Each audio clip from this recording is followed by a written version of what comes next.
जय हिंद साथियों, नमस्कार। स्वागत है मित्र आप सभी का आपके अपने चैनल पर। आप लोग फटाफट क्लास में आ जाएं। क्लास स्टार्ट हो चुकी है, जो कि उत्तर प्रदेश पुलिस कांस्टेबल और Uttar Pradesh police assistant operator, head operator तथा रेडियो ऑपरेटर के लिए हिंदी की बेहतरीन प्रैक्टिस सेट की शुरुआत हो चुकी है, जिसमें ये क्लास नंबर 25 है। इससे पहले मैंने क्लास 24 तक अच्छे से कंप्लीट कर लिया है। अगर आपने नहीं देखा है तो चैनल के प्लेलिस्ट में जाकर अच्छे से पढ़ लीजिएगा। तो चलिए मित्र, आज की इस बेहतरीन प्रैक्टिस सेट की शुरुआत करते हैं और फर्स्ट क्वेश्चन आपके सामने रख देते हैं। चलिए मित्र, फर्स्ट क्वेश्चन आपसे क्या पूछ रहा है, इनमें से मैथिली शरण गुप्त की रचना कौन सी नहीं है। पूछ रहा है इनमें से मैथिली शरण गुप्त की रचना जो है ये कौन सी नहीं है। फटाफट आंसर देने की कोशिश करें मित्र। क्वेश्चन नंबर फर्स्ट का राइट आंसर क्या होगा। याद रखना मित्र, इसका जो राइट आंसर हो जाएगा, इनमें से मैथिली शरण गुप्त जी की रचना कौन सी नहीं है, तो हम कह सकते हैं रंग में भंग मैथिली शरण गुप्त जी की है। भारत भारती ये भी मैथिली शरण गुप्त जी की है। साकेत जो है ये भी मैथिली शरण गुप्त जी की है। लेकिन प्रिय प्रवास जो है ये मैथिली शरण गुप्त जी का नहीं है, ये अयोध्या सिंह उपाध्याय हरिओध जी का है। किसका है मित्र? अयोध्या सिंह उपाध्याय हरिओध जी का है। राइट आंसर हो जाएगा ऑप्शन नंबर डी, प्रिय प्रवास जो है ये मैथिली शरण गुप्त जी की रचना नहीं है। ऑप्शन नंबर डी यहाँ बिल्कुल परफेक्ट हो जाएगा। नेक्स्ट आपके सामने मित्र क्वेश्चन नंबर 2 आपसे क्या पूछ रहा है, अग्र का विलोम शब्द है। अग्र का विलोम कहे या विपरार्थक कहे या विरुद्धार्थी कहे, आपसे पूछ रहा है। फटाफट आंसर देने की कोशिश करें। क्वेश्चन नंबर 2 का राइट आंसर क्या होगा। याद रखना मित्र, अग्र का विलोम जो है ये पश्च होता है, जो कि ऑप्शन नंबर सी में है। तो जो भी भाई बहन हमारे बता रहे हैं कि अग्र का विलोम पश्च होता है, ऑप्शन नंबर सी यहाँ बिल्कुल परफेक्ट हो जाएगा। नेक्स्ट आपके सामने, मेरे जेब में 10 रुपए हैं, वाक्य में प्रयुक्त काल कौन सा है। मेरे जेब में 10 रुपए हैं, यह वाक्य जो है ये किस काल में प्रयुक्त किया गया है। फटाफट बता देंगे मित्र। क्वेश्चन नंबर 3 का राइट आंसर क्या होगा। याद रखना मित्र, इसका जो राइट आंसर हो जाएगा, मेरे जेब में 10 रुपए हैं, ये पूर्ण वर्तमान काल का उदाहरण है। ऑप्शन नंबर बी यहाँ बिल्कुल सही होगा। नेक्स्ट आपके सामने क्वेश्चन नंबर 4 आपसे क्या पूछ रहा है, मेरे को बाजार जाना है, वाक्य में किस प्रकार की अशुद्धि है। मेरे को बाजार जाना है, वाक्य में किस प्रकार की अशुद्धि है। फटाफट बता देंगे। क्वेश्चन नंबर 4 का राइट आंसर क्या होगा। याद रखना मित्र, इसका जो राइट आंसर हो जाएगा बिल्कुल सही है, मेरे को बाजार जाना है, इसमें सर्वनाम संबंधी अशुद्धि हो जाएगी। मेरे को नहीं होगा, मुझे कहा, मुझे बाजार जाना है, इस तरह होता तो बिल्कुल परफेक्ट हो जाता। लेकिन यहाँ क्या है मित्र, सर्वनाम संबंधी अशुद्धि है। Right answer option number C यहाँ बिल्कुल सही होगा, मुझे बाजार जाना है, इस तरह होता तो यह वाक्य जो है ये बिल्कुल परफेक्ट हो जाता। मैं तुम सम तुम उन सम स्वामी में अलंकार का कौन सा रूप है। वह तुम सम तुम उन सम स्वामी में कौन सा अलंकार का भेद है। क्वेश्चन नंबर 5 है। फटाफट बता देंगे मित्र, राइट आंसर क्या होगा। याद रखना मित्र, इसका जो राइट आंसर हो जाएगा क्वेश्चन नंबर 5 का, जो भी मित्र बता रहे हैं कि इसमें उपमा अलंकार है, बिल्कुल सही बता रहे हो। ऑप्शन नंबर डी यहाँ बिल्कुल सही हो जाएगा। क्वेश्चन नंबर 6 आपसे क्या पूछ रहा है, व्यास पुरस्कार से सम्मानित उपन्यास न भूतो न भविष्यति किस लेखक की रचना है। व्यास पुरस्कार से सम्मानित उपन्यास न भूतो न भविष्यति जो है ये किसकी रचना है। क्वेश्चन नंबर 6 आपके सामने है। फटाफट बता देंगे मित्र, इसका राइट आंसर क्या होगा। तो याद रखना, इसका जो राइट आंसर हो जाएगा बिल्कुल सही, जो भी भाई बहन हमारे बता रहे हैं कि नरेंद्र कोहली को व्यास पुरस्कार से सम्मानित किया गया था। इनकी रचना न भूतो न भविष्यत के लिए कब किया गया था, तो 1912 में, ये भी आपको याद रखना है। नेक्स्ट आपके सामने क्वेश्चन नंबर 7, इसका राइट आंसर बताना है। घटा शब्द का बहुवचन रूप कौन सा है। घटा शब्द का बहुवचन रूप जो है ये कौन सा है। क्वेश्चन नंबर 7 का बता देंगे, राइट आंसर क्या होगा। याद रखना, घटा शब्द का बहुवचन जो ये घटाएं होता है। ऑप्शन बी यहाँ बिल्कुल सही हो जाएगा। नेक्स्ट आपके सामने क्वेश्चन नंबर 8 आपसे क्या पूछ रहा है, ऑप्शन आपके सामने मित्र, सोच समझ कर बताना। स्वास्थ्य से फिर खाली स्थान दिया गया है, समस्याओं के लिए हम दवाओं का सेवन करते हैं और कई उपाय फिर खाली स्थान दिया गया है। इसमें क्या फिल करें ताकि यह वाक्य जो है ये पूर्ण हो जाए। सभी मित्र जल्दी जल्दी आंसर देने की कोशिश करना। याद रखना, स्वास्थ्य से जुड़ी समस्याओं के लिए हम दवाओं का सेवन करते हैं और कई उपाय आजमाते हैं। यानी कहा जाए तो ऑप्शन नंबर सी यहाँ बिल्कुल परफेक्ट होगा। जो भी भाई बहन हमारे बता रहे ऑप्शन नंबर सी बिल्कुल सही हो जाएगा। मित्र, जिस भाई बहन ने अभी तक क्लास को लाइक नहीं किया है, हम आपसे रिक्वेस्ट कर रहे हैं, क्लास आपको अच्छी लग रही है तो प्लीज क्लास को लाइक कर दिया करो। और जो भी प्यारे भाई बहन, जो भी मित्र हमारे साथ नए हैं, वे चैनल को सब्सक्राइब कर बेल आइकन को प्रेस कर लें ताकि क्लास की नोटिफिकेशन टाइम टू टाइम मिलती रहे। क्या पूछ रहा है क्वेश्चन नंबर 9, जहां गांठ तहां रस नहीं, यह जानत सब कोई में अलंकार प्रयोग हुआ है। यानी ये जो पंक्ति लिखी गई है, इस पंक्ति में कौन सा अलंकार है, फटाफट बता देंगे। क्वेश्चन नंबर 9 का राइट आंसर क्या होगा। जहां गांठ तहां रस नहीं, यह जानत सब कोई। याद रखना मित्र, इसका जो राइट आंसर हो जाएगा श्लेष अलंकार होगा। ऑप्शन नंबर सी यहाँ बिल्कुल सही होगा। क्वेश्चन नंबर 10 आपसे क्या पूछ रहा है, अमीर खुसरो का वास्तविक नाम क्या था। अमीर खुसरो का वास्तविक नाम जो है ये क्या था, तो हम कह सकते हैं कि अमीर खुसरो का वास्तविक नाम जो है ये अबुल हसन था। ऑप्शन नंबर डी यहाँ बिल्कुल सही हो जाएगा। क्वेश्चन नंबर 11 आपसे क्या पूछ रहा है, राजस्थान में अनेक बोलियां बोली जाती हैं, वाक्य में बोलियां शब्द हैं। बोलियां जो हैं ये क्या है, स्त्रीलिंग है या भाषा है या बोली है या पुल्लिंग है। याद रखना मित्र, बोलियां जो हैं ये भाषा हैं। ऑप्शन नंबर सी यहाँ बिल्कुल सही होगा। जो भी भाई बहन हमारे बता रहे भाषा बिल्कुल सही हो जाएगा। क्वेश्चन नंबर 12 आपसे क्या पूछ रहा है, प्रथम विश्व हिंदी साहित्य सम्मेलन वर्ष में फिर खाली स्थान दिया गया है में आयोजित किया गया था, रिक्त स्थान के लिए उचित विकल्प कौन सा है। यानी आपसे पूछ रहा है, फटाफट बताएंगे कि प्रथम विश्व हिंदी साहित्य सम्मेलन जो है ये किस सन में और कहाँ हुआ। याद रखना मित्र, इसका जो राइट आंसर हो जाएगा प्रथम विश्व हिंदी साहित्य सम्मेलन जो है 1975 में नागपुर में हुआ था। राइट आंसर ऑप्शन नंबर ये यहाँ बिल्कुल सही होगा। जो भी भाई बहन हमारे बता रहे ऑप्शन नंबर ये बिल्कुल सही हो जाएगा। दिए गए विकल्पों में से अनुप्रास अलंकार का उचित उदाहरण पहचानिए। अनुप्रास अलंकार का उचित उदाहरण जो है ये क्या है, तो हम कह सकते हैं कानन कठिन भयंकर भारी में अनुप्रास अलंकार है। ऑप्शन नंबर डी यहाँ बिल्कुल सही होगा। नेक्स्ट आपके सामने भारतेंदु हरिश्चंद्र द्वारा संपादित पत्रिका इनमें से एक नहीं है, पहचानिए। यानी आपसे पूछ रहा है इसमें भारतेंदु हरिश्चंद्र द्वारा संपादित पत्रिका इनमें से कौन सी नहीं है, यही आपसे पूछ रहा है। फटाफट बता देंगे मित्र, राइट आंसर क्या होगा। सभी मित्र जल्दी जल्दी आंसर देने की कोशिश करें। फटाफट बताएंगे मित्र इसका राइट आंसर क्या होगा। तो याद रखना, पूछ रहा है इसमें भारतेंदु हरिश्चंद्र द्वारा संपादित पत्रिका इनमें से कौन सी नहीं है।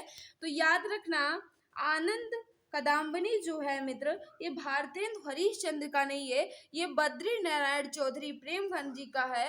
राइट आंसर हो जाएगा ऑप्शन नंबर ये। बाकी तीनों जो है मित्र ये भारतेंदु हरिश्चंद्र जी की पत्रिका है, लेकिन ऑप्शन नंबर ये जो है ये बद्री नारायण चौधरी जी की है। ऑप्शन नंबर ये यहाँ बिल्कुल सही हो जाएगा।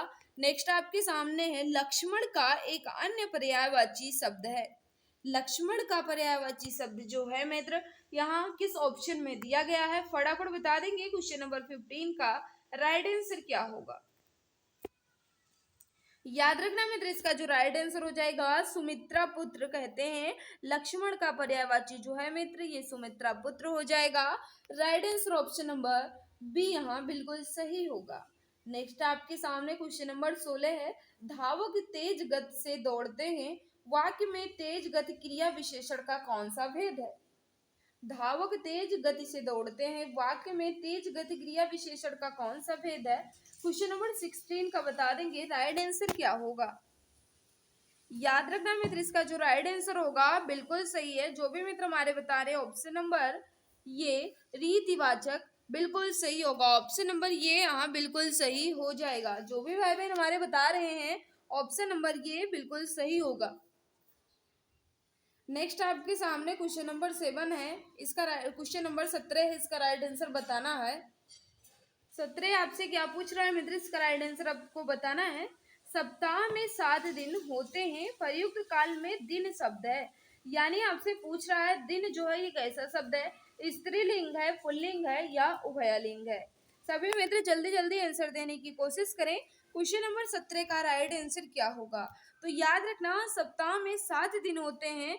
दिन जो है मित्र ये पुल्लिंग शब्द है। ऑप्शन नंबर ये यहाँ बिल्कुल सही हो जाएगा।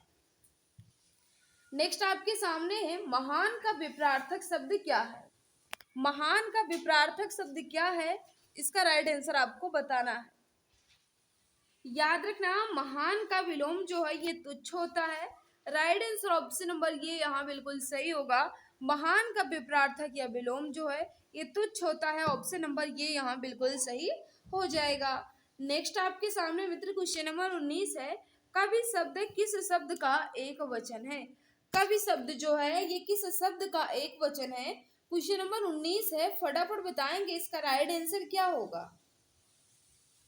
याद रखना कवि शब्द जो है ये किस शब्द का एक वचन है? तो याद रखना कवि वृंद। कवि वृंद का एक वचन होता है कवि और कवि का बहुवचन होता है कवि वृंद। राइट आंसर होगा ऑप्शन नंबर बी। तो जो भी मित्र हमारे बता रहे ऑप्शन नंबर बी बिल्कुल सही हो जाएगा। पत्ती शब्द का बहुवचन रूप कौन सा है? पत्ती शब्द का बहुवचन रूप जो है ये कौन सा है? Question number 20। याद रखना इसका जो राइट आंसर हो जाएगा पत्ती का बहुवचन जो ये पत्तियां होता है। ऑप्शन बात करें ये यहाँ बिल्कुल सही होगा। तो जो भी भाई बहन हमारे बता रहे ऑप्शन नंबर ये बिल्कुल सही हो जाएगा। नेक्स्ट आपके सामने है निम्न विकल्पों में से कौन सा सरोवर का पर्यायवाची शब्द नहीं है? सरोवर का पर्यायवाची शब्द नहीं है की बात कर रहा है। फटाफट बताएंगे इसका राइट आंसर क्या होगा। तो 21 का जो राइट आंसर हो जाएगा सरोवर का पर्यायवाची जो है मित्र ये सतदल नहीं होता। सतदल जो है ये कमल का पर्यायवाची होता है, या बात करें अरविंद का पर्यायवाची होता है। सतदल जो है ये कमल का है। याद रखना ये जो है मित्र ये सरोवर का बिल्कुल भी नहीं है। ऑप्शन नंबर सी बिल्कुल सही हो जाएगा। क्वेश्चन नंबर 22 आपसे क्या पूछ रहा है? ईश्वर की माया, फिर खाली स्थान दिया गया है, लोकोक्त को पूर्ण करें।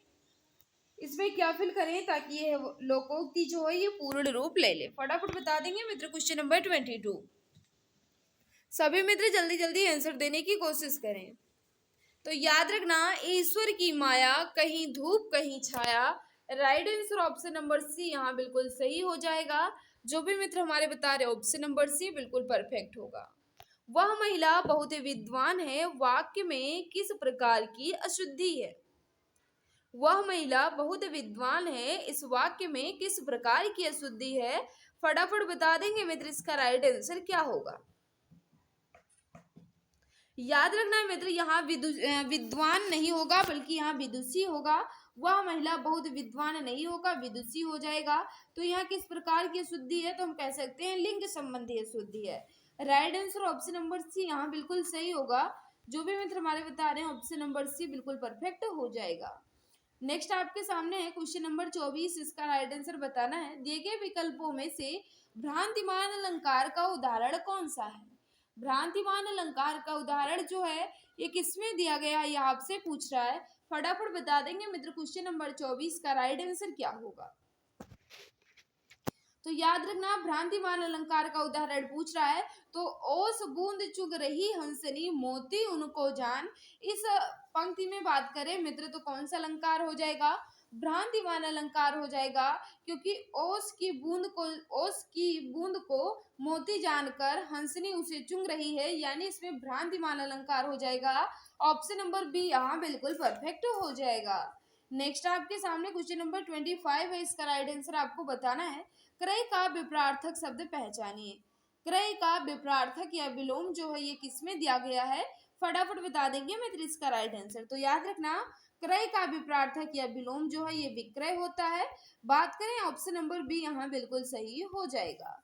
नेक्स्ट आपके सामने क्वेश्चन नंबर 26, इसका राइट आंसर बताना है। सभी मित्र जल्दी जल्दी आंसर देने की कोशिश करें। अलका सरावगी को किस रचना के लिए हिंदी साहित्य अकादमी का पुरस्कार मिला? फटाफट बताओ मित्र, अलका सरावगी को किस रचना के लिए हिंदी साहित्य अकादमी का पुरस्कार मिला? फटाफट बता देंगे क्वेश्चन नंबर 26। तो याद रखना इसका जो राइट आंसर हो जाएगा कली कथा वाया बाईपास। इस रचना के लिए अलका सरावगी को 2001 में हिंदी साहित्य अकादमी पुरस्कार से सम्मानित किया गया था। Right answer option number C बिल्कुल सही हो जाएगा। मित्र नेक्स्ट आपके सामने क्वेश्चन नंबर 27, इसका राइट आंसर आपको बताना है। मोहन पिताजी को पत्र लिख रहा है, वाक्य में क्रिया का फिर खाली स्थान दिया गया भेद प्रयुक्त हुआ है, रिक्त स्थान के लिए उचित विकल्प कौन सा है? फटाफट बता दो मित्र क्वेश्चन नंबर 27। याद रखना इसका जो राइट आंसर हो जाएगा, यहाँ पूछ रहा है कि क्रिया का कौन सा भेद है। तो मोहन पिताजी को पत्र लिख रहा है यानी सकर्मक क्रिया हो जाएगी। ऑप्शन नंबर सी यहाँ बिल्कुल सही हो जाएगा। तो जो भी भाई बहन हमारे बता रहे ऑप्शन नंबर सी बिल्कुल सही होगा। क्वेश्चन नंबर 31 आपसे क्या पूछ रहा है मित्र? मैंने 4 क्वेश्चन को स्किप कर दिया है, वो गद्यांश था। नेक्स्ट आपके सामने क्वेश्चन नंबर 31, इसका राइट आंसर बताना है। लकीर का फकीर मुहावरे का शाब्दिक अर्थ क्या है? लकीर का फकीर मुहावरे का शाब्दिक अर्थ जो है ये क्या है? फटाफट बताओ इसका राइट आंसर। तो याद रखना लकीर का फकीर इस लोकोक्ति का उचित अर्थ जो होता है ये पुरानी परिपाटी पर चलने वाला। Option number C, option number D यहाँ बिल्कुल सही होगा। जो भी भाई बहन हमारे बता रहे हैं ऑप्शन नंबर डी बिल्कुल परफेक्ट हो जाएगा। दिए गए विकल्पों में से उचित एवं शुद्ध वाक्य पहचानिए। 4 वाक्य आपके सामने लिखा गया है मित्र, इसमें पूछ रहा है कौन सा उचित और शुद्ध विकल्प है। फटाफट बता देंगे क्वेश्चन नंबर 32। तो याद रखना मित्र इसका जो राइट आंसर हो जाएगा क्वेश्चन नंबर 32 का जो राइट आंसर होगा मित्र, आजकल शिक्षा को बड़ा महत्व दिया जा रहा है। आजकल शिक्षा को बड़ा महत्व दिया जा रहा है, यह वाक्य जो है ये बिल्कुल परफेक्ट है। ऑप्शन नंबर डी यहाँ बिल्कुल सही हो जाएगा। नेक्स्ट आपके सामने क्वेश्चन नंबर 33, इसका राइट आंसर बताना है। महादेवी वर्मा का प्रथम काव्य संकलन कौन सा है? महादेवी वर्मा का प्रथम काव्य संकलन जो है ये कौन सा है? फटाफट बताओ। तो याद रखना निहार जो है यह महादेवी वर्मा का प्रथम काव्य संकलन है। ऑप्शन नंबर सी बिल्कुल सही होगा। नेक्स्ट आपके सामने क्वेश्चन नंबर 34, लौकिक संस्कृत फिर खाली स्थान दिया गया और फिर खाली स्थान दिया गया अप्रभंश हिंदी भाषा का उचित विकास क्रम है, रिक्त स्थानों के लिए उचित विकल्प कौन सा है? इसमें क्या फिल करें मित्र ताकि ये जो है उचित क्रम में लग जाए? फटाफट बता देंगे। तो याद रखना लौकिक संस्कृत के बाद क्या आएगा? पाली आएगा, पाल के बाद प्रकृत आएगा, प्रकृत के बाद अप्रभंश आएगा, अप्रभंश के बाद हिंदी आएगी। Right answer option number B यहाँ बिल्कुल सही होगा। तो जो भी हमारे भाई बहन बता रहे ऑप्शन नंबर बी बिल्कुल सही हो जाएगा। नेक्स्ट आपके सामने क्वेश्चन नंबर 35, दिए गए विकल्पों में से सही वाक्य पहचानिए। कौन सा वाक्य जो है ये बिल्कुल परफेक्ट है? याद रखना मित्र इसमें कौन सा वाक्य बिल्कुल सही है? तो याद रखना ईमानदारी मनुष्य का श्रेष्ठ गुण है। ऑप्शन नंबर सी बिल्कुल सही हो जाएगा। तो जो भी मित्र हमारे बता रहे ऑप्शन नंबर सी बिल्कुल सही होगा। नेक्स्ट आपके सामने विप्र शब्द का समानार्थी है। विप्र का समानार्थी जो है या पर्यायवाची जो है ये किस विकल्प में दिया गया है? याद रखना मित्र इसका जो राइट आंसर हो जाएगा ब्राह्मण हो जाएगा। ऑप्शन नंबर सी यहाँ बिल्कुल सही होगा। नेक्स्ट आपके सामने है क्वेश्चन नंबर 37, गरीब के घर में गुणवान व्यक्ति दिए गए विकल्पों में से इस अर्थ से संबंधित मुहावरा कौन सा है? यानी जो ये अर्थ लिखा गया है ये किस मुहावरे का उचित अर्थ है? फटाफट बता देंगे मित्र क्वेश्चन नंबर 37। तो याद रखना गुदड़ी का लाल इस मुहावरे का उचित अर्थ होता है मित्र गरीब के घर में गुणवान व्यक्ति। ऑप्शन नंबर बी यहाँ बिल्कुल सही हो जाएगा। नेक्स्ट आपके सामने है अगुवा बनकर फिर खाली स्थान दिया गया है दिखाने वाला पथ प्रदर्शक कहलाता है। रिक्त स्थान के लिए उचित शब्द का चयन करें। इसमें क्या फिल करें ताकि यह वाक्य जो है ये पूर्ण हो जाए। तो याद रखना, अगुवा बनकर रास्ता दिखाने वाले को क्या कहा जाता है? पथ प्रदर्शक कहा जाता है। ऑप्शन नंबर ये यहाँ बिल्कुल सही होगा। अगुवा बनकर रास्ता दिखाने वाले को पथ प्रदर्शक कहा जाता है या पथ प्रदर्शक कहलाता है। ऑप्शन नंबर ये यहाँ बिल्कुल सही होगा। नेक्स्ट आपके सामने क्वेश्चन नंबर 39, इसका राइट आंसर बताना है। फटाफट बता देंगे इसका राइट आंसर क्या होगा। हिंदी भाषा का मानक रूप किस भाषा से विकसित हुआ है? हिंदी भाषा का मानक रूप जो है ये किस भाषा से विकसित हुआ है? याद रखना मित्र, ये खड़ी बोली से विकसित हुआ है। ऑप्शन नंबर सी यहाँ बिल्कुल सही होगा। याद रखना, खड़ी बोली जो है ये पश्चिमी हिंदी के अंतर्गत आती है और खड़ी बोली को कोरबी भी कहा जाता है। ये भी याद रखना कि खड़ी बोली को कोरबी भी कहा जाता है। नेक्स्ट आपके सामने क्वेश्चन नंबर 40 है। क्या पूछ रहा है? मौसम आज कुछ सुहावना सा है। वाक्य में सुहावना शब्द किसका परिचायक शब्द है? सुहावना शब्द जो है एक किसका परिचायक है? तो याद रखना इसका जो राइट आंसर हो जाएगा, सुहावना क्या है मित्र? तो याद रखना विशेषण शब्द है। क्या सा शब्द है? विशेषण शब्द है। ऑप्शन नंबर सी यहाँ बिल्कुल सही हो जाएगा। ये रही उत्तरमाला। आपको इसकी पीडीएफ हमारे टेलीग्राम चैनल या आप हमारे व्हाट्सएप ग्रुप से जुड़े, वहाँ भी आपको इसकी पीडीएफ दे दी जाएगी। टेलीग्राम चैनल का नेम क्या है? तो जैसे ही अपने चैनल का नेम है एग्जाम गुरुजी बाय अरविंद सर, यही आपको टेलीग्राम पर सर्च कर लेना है और ज्वाइन हो जाना है। वहीं आपको इसकी पीडीएफ दे दी जाएगी। मित्र 36 क्वेश्चन में आपका स्कोर कितना रहा? 40 क्वेश्चन मैंने किया है, बीच में 4 क्वेश्चन को मैंने स्किप कर दिया, वो गद्यांश था। तो 36 क्वेश्चन में आपका स्कोर कितना रहा? कमेंट बॉक्स में जरूर बताना मित्र। आज की इस क्लास में कहीं भी आपको डाउट है तो आप बेझिझक कमेंट करके पूछ सकते हैं, मैं जवाब देने की कोशिश करूंगी। क्लास कैसी भी लगी हो अपना फीडबैक कमेंट में जरूर दिया करो मित्र, क्योंकि आपकी कमेंट का मुझे इंतजार रहता है। तो मित्र आज की क्लास में बस इतना ही। लेकिन जिस भाई बहन ने अभी तक क्लास को लाइक नहीं किया है वह लाइक कर देंगे, और जो भी प्यारे भाई बहन हमारे साथ नए हैं वह चैनल को सब्सक्राइब कर बेल आइकन को प्रेस कर लेंगे ताकि क्लास की नोटिफिकेशन टाइम टू टाइम मिलती रहे। तो मित्र आज की इस क्लास में बस इतना ही। सभी को बाय बाय, सभी को नमस्कार। जय हिंद, जय भारत, वंदे मातरम।